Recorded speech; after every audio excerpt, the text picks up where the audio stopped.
Hello, this is Chatterboxing. I'm Sean, and I want to talk today about the heavyweights, specifically the heavyweight champions.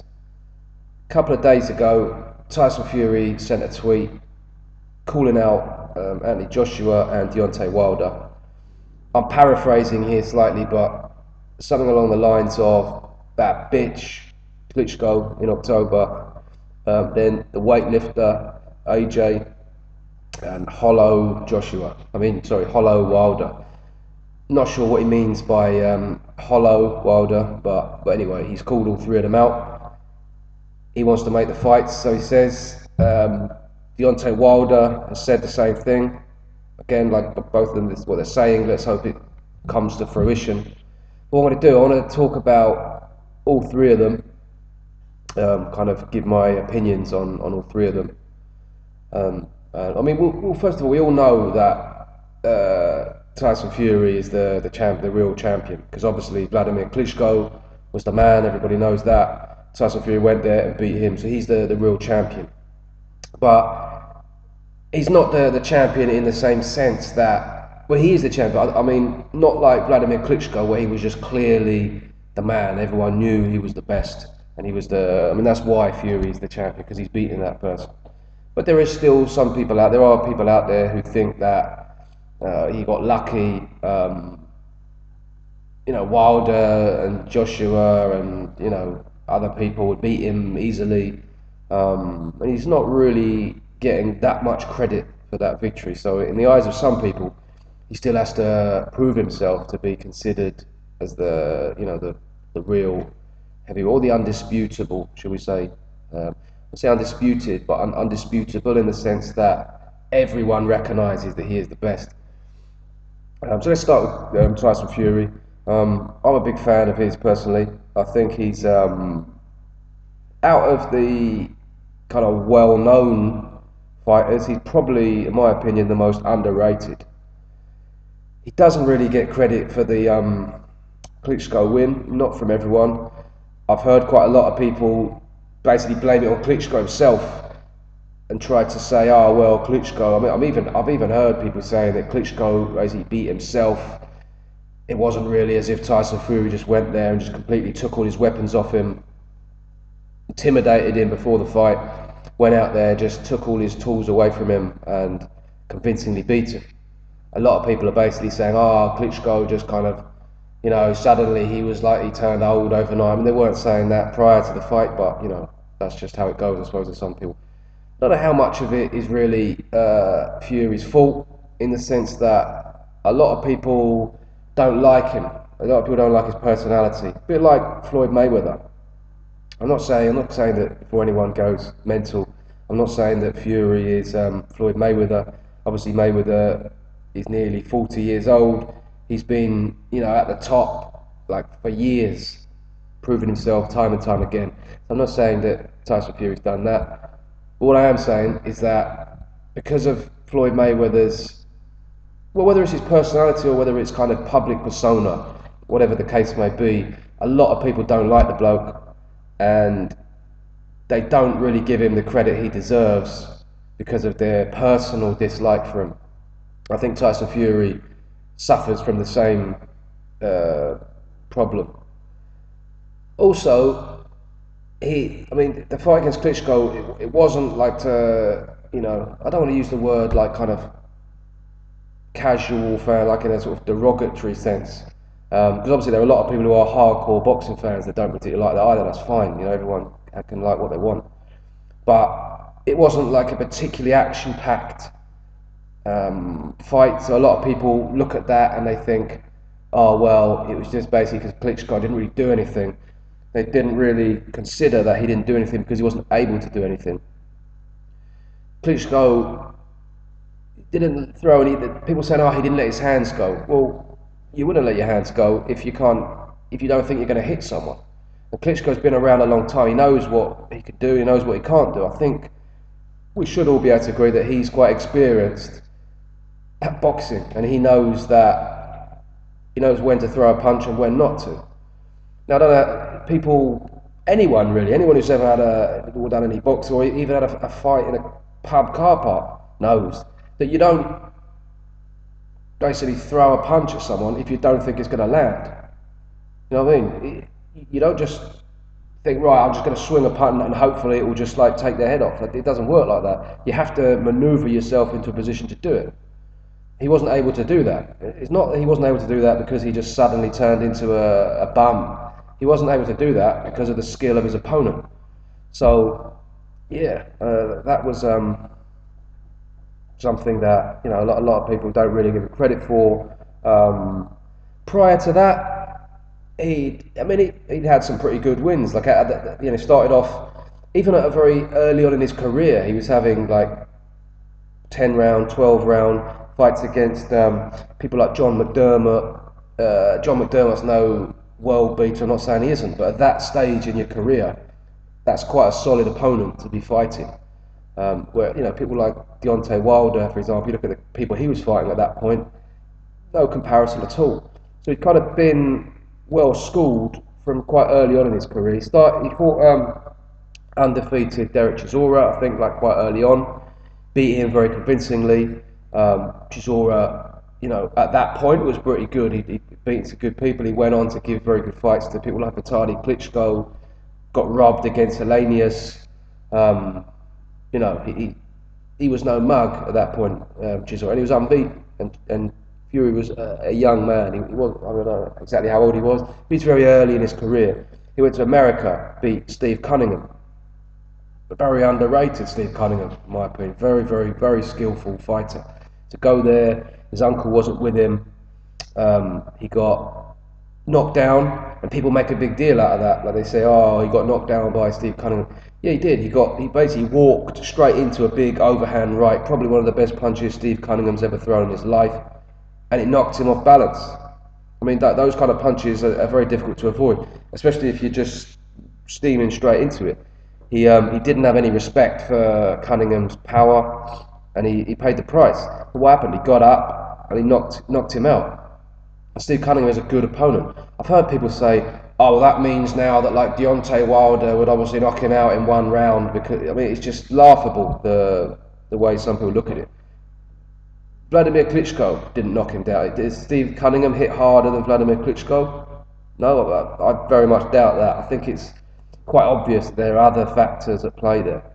So yeah, I mean he's had a pretty good career, even up to he was going to fight David Haye twice. David Haye pulled out. He targeted the best in the division. Went to Germany. All the shenanigans with the ring. No one really talks about that, but that was just cheating by Vladimir Klitschko. So they went there against all the odds, and he pulled off a massive win. So he is the best. In terms of like what he does well, first of all he's very good at his mind games. He's very good at sussing his opponent out. He's very clever, very good like thinking fighter, and he knows what to do, when to do it. He fought the way he did against Klitschko because that was what he needed to do. If Klitschko wants to get reckless and start coming in and wants to try and fight on the inside, he can do that as well. I mean, he can fight on the back foot. He can fight southpaw. He's a very good inside fighter. He's mentally very strong, very tough. He's a winner. He's going to be a very, very difficult man to beat. Not saying he's unbeatable, of course. I mean, he's heavyweights.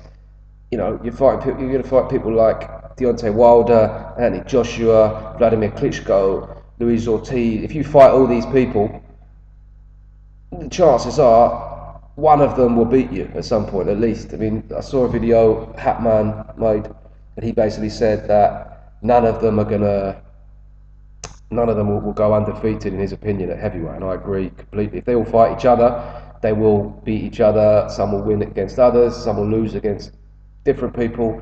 That's just the way it will go. So I don't think any of them are unbeatable or on a level of their own.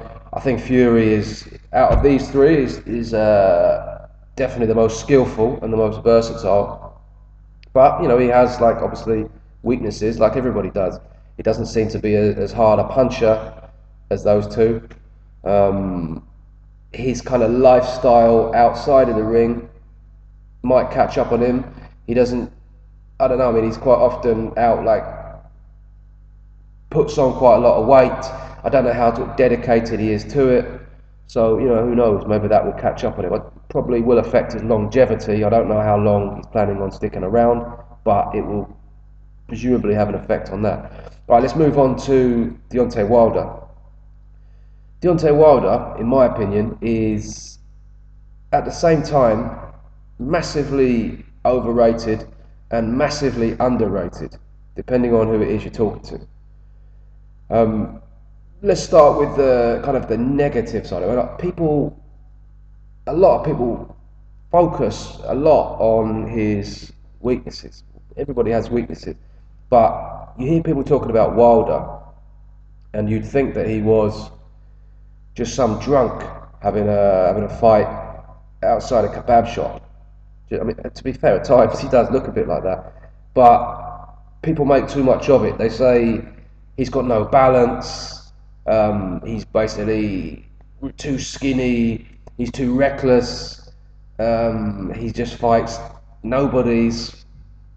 And there's like a certain amount of truth in some of those criticisms. But at the same time, he also does have some very good attributes. In terms of balance, well, his balance, I don't think it's as bad as some people say. Well, it is bad when he's sort of lunging in, particularly when he gets somebody slightly hurt, and then he'll just sort of literally sting and just start windmilling. He did it, well, he's done it in pretty much all his fights. The last fight he did it against Chris Arreola. It kind of let him off the hook a bit, in my opinion, because he had, I think it was like the fourth round or something, he had him hurt. Like, he knocked him down, he got up, knocked him down again. Well, he didn't knock him down, but his legs just went, ugh. And then instead of just sort of stepping back, like picking his shots and taking him out, he just starts like just swinging like wild punches. First of all, like, most of them miss. Secondly, they tire him out, and it looked like that's how he damaged his hand. Because then he come out into the next round, he didn't really use his right hand. He was just sort of jabbing, like coming in with a left hook. But at that moment, if that had been like someone like Anthony Joshua, he was just a lot more composed, he would have probably just sort of stepped back, picked it, boom, boom, taken him out. But no, Wilder just sort of smells blood and he's like, just swinging. So that is something that is a weakness of his. But it's not like he does that unless he's got people hurt, generally. I mean, he doesn't just, the bell rings and he's just like, that doesn't happen. So, yeah, it's a bit of a weakness, but I think people will exaggerate how much of a weakness it is because he does it when people are generally a bit hurt. So he's kind of defended a little bit in that sense, if that makes any sense. But in this case, it certainly looked to me, the Arreola fight, like that cost him that recklessness. Not in terms of getting himself knocked out, but probably breaking his hand and letting Arreola off the hook, giving him, not that it did him much good, but still. Well, that's one thing they say about him. Fighting like poor opponents. Okay, yeah. Well, he fought very poor opposition up until, well, what's his name? Bermane Stiverne, in my opinion. I did quite rate Malik Scott, but it was a bit iffy. I don't know what happened in that fight, but yeah, not particularly. I wouldn't say that was a particularly credible win, all things considered. Bermane Stiverne, yeah, possibly a bit probably overrated. Arguably, like, kind of made for him stylistically, but at the same time, that was an impressive performance from Deontay Wilder, and that was a big step up. He showed good movement. He went 12 rounds. A lot of people question that. He took some good punches. People will question that. Two of the main criticisms people were, had to say about him. He answered them, and he looked. I mean, yeah, there were a couple of things. He got a bit wild, and he, people say Stiverne wasn't at his best. Well, you can only beat what's in front of you, and he passed the test, really, as far as I'm concerned, with flying colours. After that, he fought, Molina, and he should have fought Povetkin. It's a bit kind of, I don't know what really went on, because first of all, they kind of longed it out so he didn't have to fight Povetkin, and then he was willing to fight Povetkin, but Povetkin by that point wanted to fight someone else to get ready, and it all just got a bit, got a bit long-winded. So Molina, Dupar's not too bad. I mean, he's all right. Your man, Spilka, and sort of half decent. Areola, I mean, that Areola fight in the luck was terrible. I mean, Areola was. I've heard people say he looked like a zombie. To me, he looked like an old man trying to find a toilet in the middle of the night to have a piss. I mean, he's literally sort of just walking forward like this. No head movement, no foot speed, no defence, nothing. And when he did get in, straight lines just. He did get in, he just had no power, no nothing. He was just like a completely spent force. No disrespect to Chris Ola, I do like him, but that was a terrible performance. So this sort of leads me on to one thing I would say about Deontay Wilder. I don't know if this is a strength or a weakness, to be honest with you, but he seems very deluded in terms of some of the things he says. As I say, it could be a strength, really, because you've got to have self-belief. I don't know, like, for example, like, Tyson Fury beat Vladimir Klitschko. He says, now nobody can deny that I'm the #1 heavyweight in the world. Now, I don't think that's like him trying to be funny or like, a bit of that. Personally, I just thought that showed a kind of, basically a deludedness. But maybe that'll work for him. Who knows? After that fight, he's talking about like, oh yeah, now like kind of like Andy Joshua and like Tyson Fury like, are gonna, they're gonna see that. Do they really want it with me? Well, after watching that, mate, yeah, I'd imagine they probably did. Because if they had been Anthony Joshua in there, when Chris Arreola was just pushing him up to the ropes, like literally Chris Arreola come in like this, push him to the ropes, and then just start. If that had been Anthony Joshua, he would have taken his head off.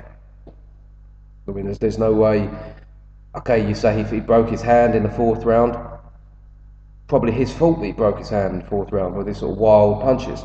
So, yeah, on that performance, I would have definitely picked Anthony Joshua to take him out. Tyson Fury as well would definitely beat him. But yeah, that kind of him thinking from that now they're going to be like worried about him. I do think that he has that kind of, as I say, maybe that is a good thing. I mean, you don't want him thinking, oh no, I'm not really like ready for them. Like you see someone like David Price, like when he went to, I can't remember, he did a thing for Sky Sports, and he was in Germany before the David Haye Klitschko fight, and they're in there, and he looked a bit starstruck, a bit like, oh, I'm not really ready for this. I don't know if I'm. Do you know what I mean? That's not good. I prefer to sort of Deontay Wilder, Tyson Fury style, where they just kind of think they're the best and no one. I mean, Tyson Fury says he's like the best fighter there's ever been, the best there ever will be. Probably quite a few people would disagree with that. Do you know what I mean? But he believes it. It works for him. You need to be confident. So same with Wilder. In terms of like people saying I'm saying being massively overrated. I think that's kind of in America, and the reason I say that is because I sort of see Wilder as like the great American hope. By that I mean that American boxing, same as here, like in the UK, heavyweight boxing is the most important thing. That's what everybody likes. So yeah, there's like been good people like you. There was like obviously Floyd Mayweather, and people like it, people get into it, but it's not the same thing. It's not the same. Like America, when you think of like all-time great heavyweights, America is the place. You think of, you name some, like, say to someone like all-time great heavyweight, everyone's going to say people like Mike Tyson, Muhammad Ali, Joe Frazier, Rocky Marciano, Joe Louis. Do you know what I mean? There's just the Americans are generally the best heavyweights, and they have been always. I mean, yeah, you've had people like Lennox Lewis, and now like recently you've had obviously like the Klitschko's, and then like the sort of people like Tyson Fury's come out. People like David Haye was there, and really in terms of heavyweight boxing, America has just been, well, not like irrelevant, but just not able to compete.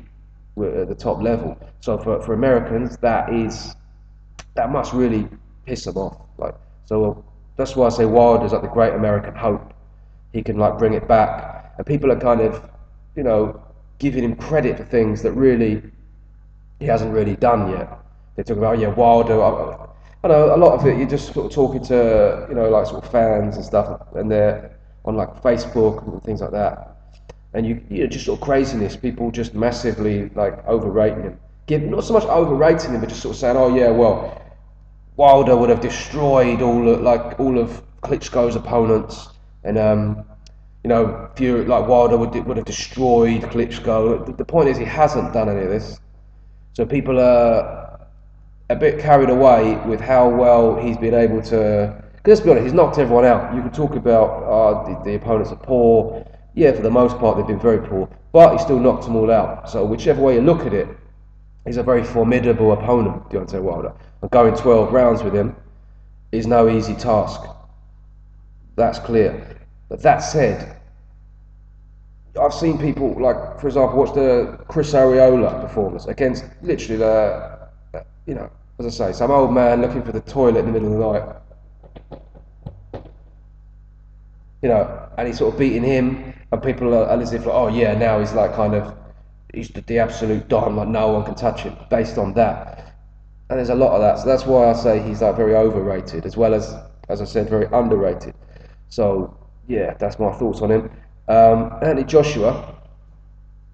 Anthony Joshua is, first of all, one thing that I like about Anthony Joshua, and one thing that I think is going to make him a very, very difficult man to beat in the long run, is his mentality. He's very, he has a lot of belief, self-belief, as much probably as Fury and Wilder, but he seems a lot more grounded with it, a lot more, I wouldn't say sensible, like kind of, but he's kind of more aware of improvements that can be made, and he doesn't get too carried away with what he's done. If he'd have just beaten like Chris Arreola, there's no way he would have been like really like kind of chuffed about it, like under those circumstances. He would have like thought, yeah, you know, I did what I needed to do, but I'm not going to now think, right, that's it, now I'm just going to blast out like Klitschko and Fury and Wilder. I think he's got a lot more sense of perspective, and also just what he's had to deal with. I mean, he started boxing pretty young. He started at amateur. He was fighting at you know, high level amateur. Didn't care, just straight in there, no respect really for anyone, at least like in the ring, and he would just go in there against anyone. The World Championships, then the Olympic Games. People say, oh, he got right. I mean, did he? Maybe he had a couple of decisions were close. I don't really remember, to be honest. Possibly a questionable decision in there. I don't know. But anyway, he's there. He's kind of new to the game, and he's competing at that level, and he's just got no fear of anyone. He then became. This was obviously in London. He's from London. He's kind of, you know, he talks well. He's a good-looking bloke. He's kind of quite a good role model. So he was immediately like in the spotlight. He had a high profile from early on in his career, and he was fighting in front of big crowds, a lot of hype surrounding him, and he just dealt with that very well. He never seemed to get carried away, never let the pressure get to him, kept his feet on the ground, and he's just, for a young man as well, and just how like his life would have changed, I just think that he's going to be very difficult to rattle. Just think he's a very, very strong mentally, and very intelligent as well. I think he kind of, because he doesn't say that much, he doesn't like, people might not really notice it, but if you listen to like the content of what he says and just the kind of more like the I don't know, to me he seems like he's very thoughtful, and I think everything he does will be very well planned. I don't think he'll leave any rock unturned, and yeah, I think he's going to be a very difficult man to beat. In terms of like physically, his attributes are obvious. He's very fast hands, very powerful, naturally very athletic. He knocked everyone out. the last three opponents have been, Dillian Whyte undefeated. Obviously, a bit of needle there between them. Um, After that, Charles Martin. Yeah, everybody's saying now he's a bum. He's this. He's that. He was an undefeated. I mean, I say world champion. He was an undefeated fighter, southpaw. He was big. He sort of brought something new to the table. Beat him easily. Dominic Brazil, big bloke, tough, unbeaten. Beat what's his name? Amir Mansour, who's pretty good in my opinion. That's quite a good win. Yeah, none of these are obviously on the level of like Wilder and Fury, but they're decent fighters. So, and they're all unbeaten, and he's kind of progressing very nicely.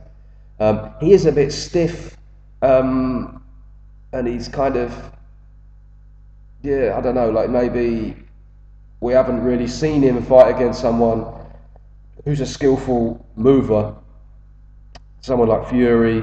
Be interesting to see him against Hughie Fury, just for that reason, really. Whether Hughie Fury would be like, I don't know, able to sort of last 12 rounds of Josh, probably not, to be honest. But he'd make it interesting in terms of the movement, because that's something we haven't seen from Joshua. So that's a kind of question mark over his head. Haven't seen him fight on the back foot. Maybe he's not very good at it. Maybe he is. Don't know. How tough is he? He got like rocked by Dillian Whyte. There's a good punch. Can happen. It's like heavyweight boxing, but you do wonder if that had been Deontay Wilder, would he have been able to take those kind of punches? Who knows? But I don't know. All these three, yeah, it's very exciting for me in terms of like who's going to beat them, who's going to win. Obviously, like styles make fights. So from what I've seen right now, if I had Anthony Joshua against Tyson Fury, I'd put my money on Tyson Fury right now. I think he's got too much for him. He's too elusive. I don't think Anthony Joshua. Well, I haven't seen Anthony Joshua do anything that leads me to believe that he'd be confident that he would be able to deal with what Fury can do in terms of the versatility. I think it could frustrate him either like at long range or on the inside. He's obviously got a chance of knocking him out, but I think that's pretty much the only chance he would have, and I would go for Fury on that one. Joshua against Deontay Wilder. Based on the last performance of Deontay Wilder, I would pick Anthony Joshua to beat him. That said, Deontay Wilder apparently was not firing on all cylinders, and I have seen him look better than that. But I just think that I can't really see him being able to keep Joshua off him. He's got a very good jab, Deontay Wilder, and he's obviously got a very hard right hand, so he could knock Joshua out. But right now, I think that just from seeing how Chris Arreola could get in on him and just kind of unload, and he wasn't really able to get out of the way. He could sort of jab him, and you think maybe he could hit him with the right hand a bit more if he wasn't broken. But even in the first few rounds before then, he wasn't really able to prevent him from getting in. And when he did, he didn't really look like he was able to defend himself very well. So I think personally that Joshua, he did as well, because he's quite, I don't know, like he looks quite skinny and he doesn't have that big a frame. I just think that Joshua could potentially sort of overpower him. I don't know, but I haven't really seen Deontay Wilder against someone as big and strong and as quick as Joshua. I don't really see him being able to keep him off. That said, obviously we've never seen Anthony Joshua fight someone like Wilder, so Wilder could knock him out. Obviously you've seen Dillian Whyte kind of hurt him. So Deontay Wilder against Fury, I'd give Wilder more chance against Fury than I would against Anthony Joshua, like stylistically. I think that Fury has pretty much all the advantages except power. Thing is though, I think that if you're going to go 12 rounds with Wilder, which there's a good chance Fury would have to,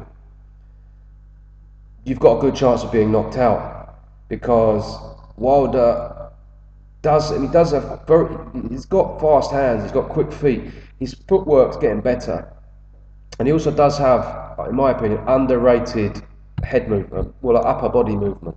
He kind of switches quite nicely, and he switches to display. And he does it subtly, a bit like how Fury does it, really. He doesn't really. He did it quite well against Arreola. I've seen him do it, a few of his fights.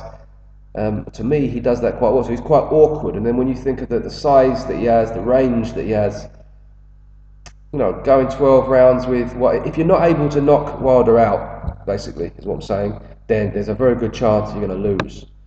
So, could Fury knock him out? Of course he could. Do I think it's likely?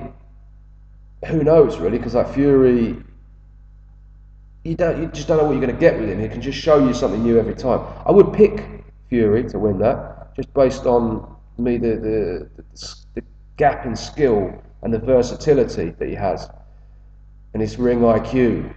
But I would be, be sort of edge of your seat stuff. If you're a Fury fan, you think like this is going to be a very dangerous opponent, and there is a chance that he could just knock you out over 12 rounds.